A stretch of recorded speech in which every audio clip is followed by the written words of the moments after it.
Yes, no, that is a very good suggestion. So, actually, kaning inyong gibuhat na gabi sa Kabilin, hulog ng langit ni para sa syudad sa Subo. Because, as I was saying, and I will always say that government, we have limited funds, and not only limited funds, pero daghan kay big problema nga gihuna-una. Ay, kibaw mo gina mga barangay officials nga na diha. Problema sa garbage, problema sa traffic, problema sa housing, problema sa baha, problema sa environment. I can go on and on and on and on. The city of Cebu, as government officials as well, nga mo'y nanduma, naghan kay problema ang syudad sa Subo. Tinud-anay na. And more often than not, once we are so busy doing other things, usahay makalimtan, di man, pero naaman mi, di maginamok makalimtan, usahay ang among pag-focus o usa ka aspeto sa paggobyerno, which is ang pag-promote sa atong kultura o heritage o the arts. Usahay mabutang nato sa backseat because of the so many things that we have to do. The reason why I'm telling you this is because that's why I'm mentioning this, because we are very appreciative of Rafi for initiating the Gabii sa Kabilin. And it really is an avenue for us to remember our past, to know our history, especially our children. Our children, when they go around, move around, they go to Climaco Street, Tokong Street, kung sa pa ng mga karsada diha. You ask them, kinsa man nas Climaco? Kinsa man nas Tokong? Kinsa man yung mga tawhana? Di sila kahibaw, kinsa na sila. But you ask them about Aguinaldo, Bonifacio, Lapu-Lapu, sweet to kayo. My point being is, our kids are not educated, and it's not in their curriculum to know the history of where they were born, of where they are residing and where they are growing up. Diba? That's why importante kayo ang Gabii sa Kabilin, because you are that particular avenue for our children to know where they came from. They will know the governors of Cebu, the bishops of Cebu, the mayors of Cebu. It's because of Gabii sa Kabilin. So salamat jud kaayo, Ramon Aboitiz Foundation, for being there and looking after and taking care and reminding us of our heritage and our history. With Mayor Mike Rama at the help, of course, ako as Vice Mayor and the Chairman of the Cultural Historical Affairs Commission, and we have councilors like Joel Garganera, who's also very passionate. By the way, si Councilor Garganera was the proponent or the sponsor or the author of the ordinance identifying heritage sites and preserving them. So we'll give a big round of applause to Councilor Garganera. Tungod sa iyang ordinansa, dili na ka makabasta-basta o remodel, renovate, much more gubon ang mga karaan ng mga historical sites, or even if you're a private owner and your edifice is declared as a heritage site, di na ka basta-basta o kuba. You will have to come to the OBO and the check for permission. So that's one of the things that atong yung i-focus kay para ang atong heritage di gyud maguba. Or we can always go back to it, reminisce and know where we came from. I just like to mention the direction of the Cebu City government together with Mayor Mike and the councilors. We are so blessed that Mayor Mike is also very passionate about heritage, history, culture, parks, open spaces. May kami pagkapares, kay ako mausad na ang akong focus. May sadyayo, si Joel is also very focused on that.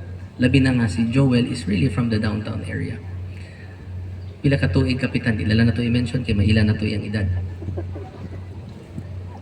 So, what is the plan for Cebu City? First of all, we recently concluded a heritage summit wherein we invited stakeholders and speakers even as far as Penang, Malaysia, to give us a talk on how they were able to preserve their Georgetown. It's called Georgetown in Penang, Malaysia, which is a place very similar to Cebu City. Na ay hinterlands, na say kuan, it's also a port city. Na now it's a UNESCO heritage city. So it's something we will strive to strive to be, and it's something that is achievable. Basta mag-usa lang ta and we work towards the common goal. Anyway, it started off with that summit, and then now bunga sa katunga summit. One of the more important things nga bunga ato nga summit is that now by next Wednesday, pati nga likibaw si Joel ani, but by next Wednesday, musud na ang ordinansa, which I authored, and I will ask Councilor Joel to co-author it with me, is an ordinance creating the Cebu City Heritage District. And the creation as well of the Cebu City Heritage Council.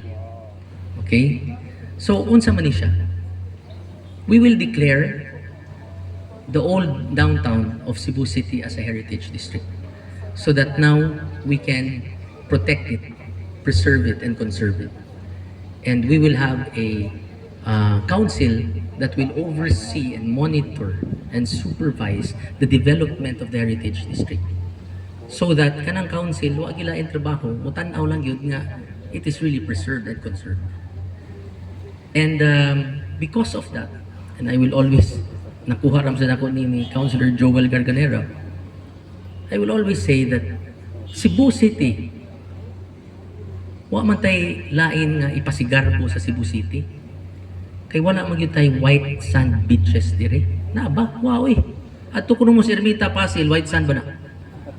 None. Because all the white sand beaches are in Mactan. All the white sand beaches are in Bantayan. All the white sand beaches are in Camotes. We do not have white sand beaches.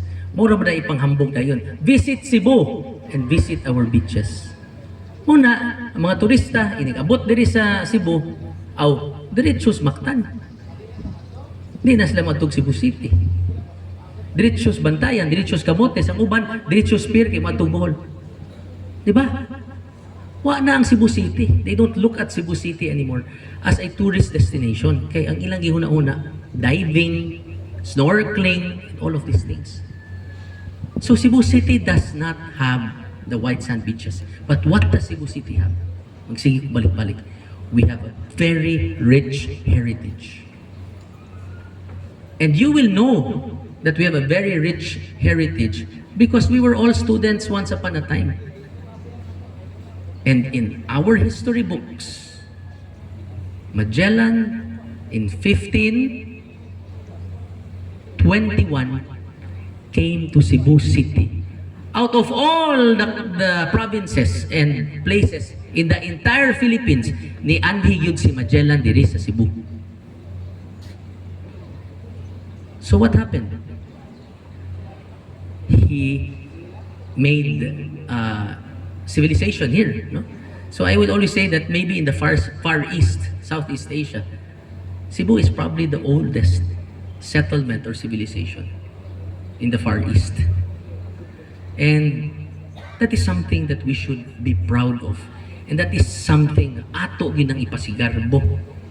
Kay para ang atong turista pod mubisita sa Cebu City knowing that we have all of these heritage sites. We are very rich in that. Magsige kong panghambog. Kaning Fort San Pedro. If I'm not mistaken, this is the oldest in the Philippines.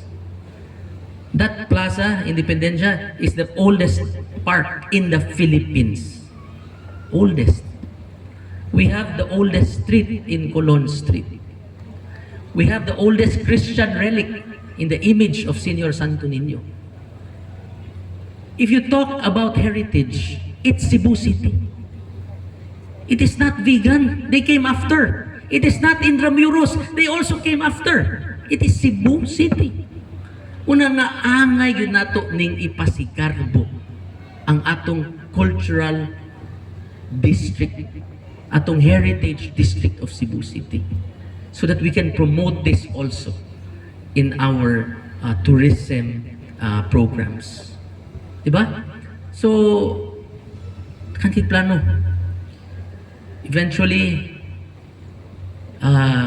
we are going to have a heritage tour or a heritage walk. Kay kasagaran diri, all the areas here are malakaw lang. Diba? Magellan's Cross. What year was that? 1565, man tingali na. And then when you walk towards a few steps, you'll see the Basilica del Santo Niño. Then you walk another few steps, you'll see the cathedral. And then you walk a few steps, that's the old Parian, where you will see the project of my father, Alvin Garcia, the Parian Heritage Monument. And then across that, you will see the Yap San Diego House. And then a few meters, you will see the Jesuit House. And then you walk a few meters, you will see Casa Gorordo. Balik na pud ka diri, you will also see the oldest street in Colon Street. Unya, you have Plaza Hamabar. And then you walk going here, padong sa Maritima. Everything is walkable. Can you imagine when we will make that fully pedestrianized? Ang kaning mga simento, asfalto, atong himong cobblestones, and then we will put up lampposts that are pre-colonial, or pwede Hispanic or even American period, depende na lang na kinsay mo design. And then, timing kaayo. Ngano timing kaayo karon kay nag-remodel ta sa atong carbon market, which is also part of our history and heritage. Wa gina nato giguba. In fact, gibalik nato ang Freedom Park. Ako, wala mo kung kaabotan ng Freedom Park, abot ka sa Councilor Joel. But I know how rich the history of Freedom Park. No? So these are the things that your Cebu City government is doing, aside from the many things that is on our plate. We are also trying to promote our history, our heritage, so that not only for our purposes, but it will also be for tourism purposes. City Hall was built in the 1947, thereabouts. That City Hall, as I was mentioning before, has no business being in the Heritage District anymore. Diba? No business activities should be in the Heritage District. This should really be just a place for tourism already. So City Hall, we will transfer to the SRP. Dagan kita gyuta dito eh. Magtukod tag nindot ka building dito. Ibutang na to dito. And then City Hall, 1947 building, very beautiful. What will we convert that into? We will make that into not the first, but we will make that into a very nice Cebu City Museum. Can you imagine? So you will have so many museums within the area. Na kay Chinese Museum, na kay National Museum, which is opening already on July. And then you will have the Cebu City Museum, all in one area, all walkable. Can you imagine the Cebu City like that? And that is where we are going to, that is where we are leading towards. Basta pag itay carbon. You talk about heritage, built heritage, including carbon. But what is in carbon also is intangible heritage. Mga pagkaon, na diha. Diba, we all, when we visit countries outside of the Philippines, of course, we look at mga tourist attractions like palaces, you have castles, o kung sa pala diha. Diba? Pero ang sige na itong pangitaon, perdi, market. Asang night market dire? At tug Japan, mangita tag Tsukiji Market because it's the most visited tourist attraction. So muna ningon ko, timing kaayo nga atong gi-redevelop ang carbon. Because iniguman ninyong panuroy, lakaw-lakaw, gutmon mo, may mo, tilaw taog Cebuano street food, ay, carbon. Diba? And we are developing that area. Maritima, sus kanindotan ng area. Himuna na tug Puso Village, and then beside it is, I think, parking. But once we develop that area, pertig yung ninduta. And we have a very good partner in Megawide. Ang kapait lang, na ay CPA nga samok-samok. Na ba'y taga CPA dire? Cebu Ports Authority ay. Hindi may kay kibaw sila manglimpyo sa ilang palibot. Tinudanay. Among, when we entered Maritima, paminaw yun mo ani, when we entered Maritima last Christmas, kay gibutangan na mo dako king ribbon, gipintalan pa na mo, gibutangan na mo Christmas tree, to make it very nice, very pleasing. Can you imagine, before that, ang CPA was managing it for the past how many years? It was just a dumpster. Inigsud ninyo pertig yung hugawa. Gihimo og banyo sa mga tao. Gipuy-an. Pagsud na mo, nakakita mi human waste. Nakakita mi sa baho kayo angso. Pertig yung hugawa. And in an instance, we were able to see drug paraphernalia inside the Maritima. Muna isaktong pag-maintain sa atong heritage sites, nga you allow it to rot. Uy, mata na CPA. Mata na. Besides, ang mandate sa CPA, port operations. Unsa bay hanaw sa CPA nga maintain og mga heritage o historical sites? Zero. It's not even in their constitution and bylaws. Muna nga, give it to the city of Cebu. Give it to us because we will maintain it for you. Leave it to us. Diba? Well, not give it to us. Well, give it to us in a sense. Ang kaso, surrender na lang mo. Kay kami magyutag-iya na. So these are the things that frustrates me. Kunya, tindot kaayo kay naatay boardwalk diha. Di pa kay na mao ang boardwalk na to diha atubangan sa CPA, sa Maritima. We can expand it all the way to SM if we want. A very beautiful boardwalk, similar to Hong Kong, katong naay statue ni Jackie Chan.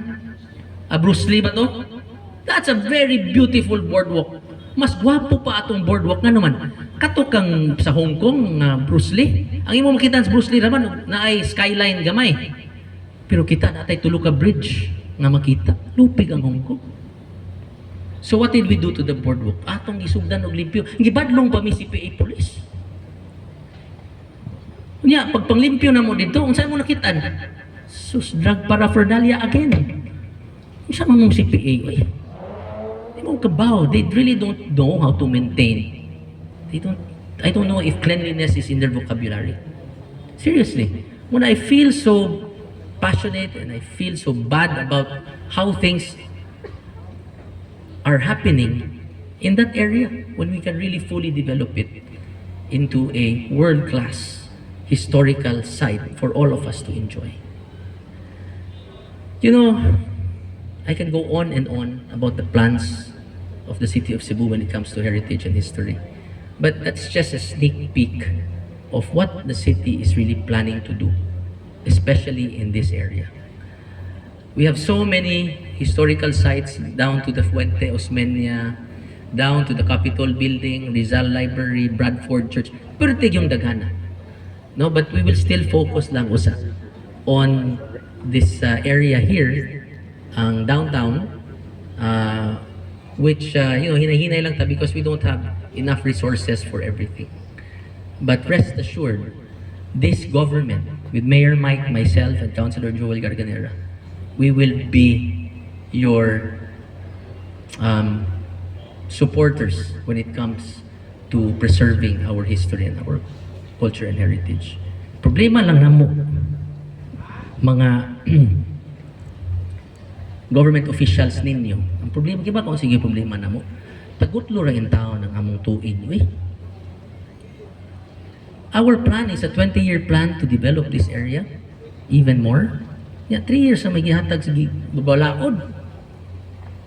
Hinihumag 3 years, ug naon niya makapuli, di maundang na sad ang atong plano, ang atong pagpanindot. Muna nga importante kayo kamo, lovers of history and heritage. Importante kayo nga magsige mo butar na mo. Di ba seryoso bitaw ko? no, wa man ko mangampanya, no? But if we really want continuity and to see our plans into fruition and become a reality, it is very important yun na the leaders that we have will fulfill og ilang ipadayon ang atong damgo, no, for this area to be a heritage district that is well maintained, well balanced, and of course it is ready for tourism. So, last term naman di ka, bro. Sagdi lang, bro, kaya point lang niya tiga.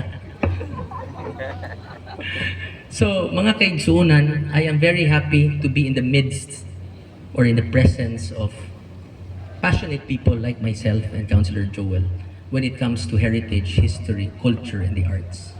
I think that it is imperative for a city such as ours to be able to preserve and conserve our history and our culture, because it is important to know where we came from. And by knowing where we come from, we will know what direction to take. So, kaninyong tanan, Rafi, thank you very much. I am awaiting for my... But thank you very much for the award. Nag-una lang ang speech kaysa award. But thank you very, very much for the award. I'm happy. We are both happy, Joel and I and Mayor Mike. We are very happy that you acknowledge the effort of the Cebu City government in preserving and conserving the heritage of the city of Cebu. Dagan salamat ug maayong gabi kanitong